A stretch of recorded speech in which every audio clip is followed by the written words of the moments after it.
Bonjour à toutes et tous et je vous espère en très grande forme pour cette nouvelle bonne pratique. Aujourd'hui, je voulais vous alerter en vous disant non, le team building, ce n'est pas faire copain-copain.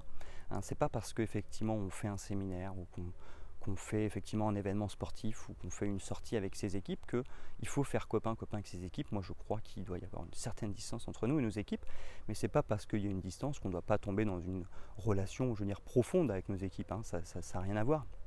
Simplement, à un moment donné, il faut faire attention à ne pas tomber, je veux dire, dans un vocabulaire par exemple un petit peu plus familier, qu'il faut pas tomber dans ouais salut t'es mon meilleur pote, qu'il faut pas tomber effectivement dans on est super copains, parce que le problème c'est qu'à un moment donné ça peut poser des soucis dans le positionnement de chacun. Je veux dire, à un moment donné, à moins qu'on soit dans des entreprises libérées, et encore dans l'entreprise libérée il y a un vrai respect pour le patron, mais même dans les entreprises libérées finalement on n'est pas dans du copain-copain, chacun a son rôle. C'est pas parce que les hiérarchies sont écrasées, c'est pas parce qu'on essaye de considérer l'autre d'égal à égal qu'à un moment donné on tombe dans du copain-copain.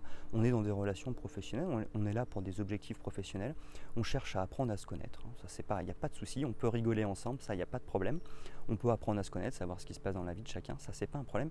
Pour autant, effectivement, ne tombons pas dans le copain-copain qui serait, j'ai envie de dire, une proximité beaucoup trop poussée, qui ferait qu'à un moment donné, le jour où il faut intervenir, parce qu'effectivement dernièrement je parlais du courage managérial, mais à un moment donné le risque c'est que le jour où on doit intervenir pour corriger, parce que même si tout se passe bien, il y a des moments où il faut peut-être recadrer, le risque c'est quand on est copain-copain qu'on ait des difficultés à recadrer et que là justement ça dérape un petit peu et que ça se termine mal.